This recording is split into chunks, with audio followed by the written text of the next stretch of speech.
Bonjour, c'est Régis Clincard, troisième vidéo sur les tips de l'événementiel qui vont vous aider, je l'espère, à être plus performant en appel d'offres.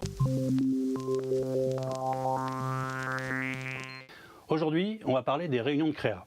Vous avez reçu le brief du client et donc vous commencez à réfléchir dans l'agence. La tendance dans certaines agences, encore plus si c'est un gros brief avec beaucoup d'argent, c'est de se dire il faut mettre toutes les chances de notre côté et du coup on va mettre plein de monde autour de la table pour avoir un maximum de bonnes idées. En fait, c'est assez contre-intuitif, mais c'est pas ça qu'il faut faire. Il faut absolument limiter le nombre de participants à une réunion de créa. La seule exception, c'est vraiment la première réunion éventuellement de brainstorming pur, où effectivement, ça peut être bien d'avoir les avis de tout le monde, du concepteur-rédacteur au patron de l'agence, au directeur de clientèle, aux stagiaires, donc des plus aguerris aux plus novices, pour effectivement brasser plein d'idées. Mais dès la deuxième réunion, il faut arrêter ça et il faut en fait limiter le nombre de participants pour que chacun soit responsable de ce qu'il propose, de ce qu'il emmène et de ce qu'il va développer. Je m'explique. Quand on a beaucoup de monde en fait dans une réunion de créa, on a convié toute l'agence, j'ai déjà vu ça avoir 20 personnes autour de la table.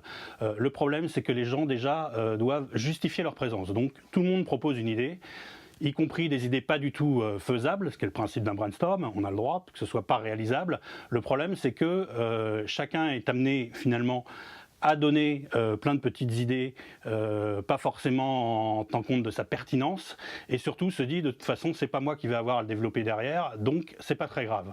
On se retrouve avec un cahier d'idées potentiellement monstrueux qu'on ne pourra pas tout étudier, sauf s'il y a réellement quelqu'un qui est dédié derrière à finalement éliminer les idées et n'en garder qu'une ou deux qu'on va pousser. Le risque, c'est que les idées soient trop nombreuses pour qu'on ait le temps d'étudier leur faisabilité technique et financière, même si les idées sont bonnes. Et donc ce qui va se passer, c'est qu'on ne va pas prendre de décision jusqu'à la réunion suivante et en fait, on va perdre du temps. La deuxième chose, c'est que si en plus on n'a pas exactement les mêmes participants d'une réunion à l'autre, on a un risque en fait de revenir en arrière sur des idées qu'on a déjà éliminées. C'est particulièrement vrai dans les agences où les patrons notamment, ou des gens assez importants dans l'agence, finalement n'ont pas participé aux premières réunions, arrivent après, donc ils reviennent, ils remettent sur la table des idées qu'on avait éliminées auparavant, qu'on revient en arrière, et bref, on perd du temps. Ça m'est arrivé plusieurs fois d'avoir un mois pour répondre à un appel d'offres en fait, et où on reste comme ça sur plein d'idées sans trancher, et à la fin on panique les 2 derniers jours et on arrive avec des idées pas du tout abouties parce que en fait on n'a pas su choisir.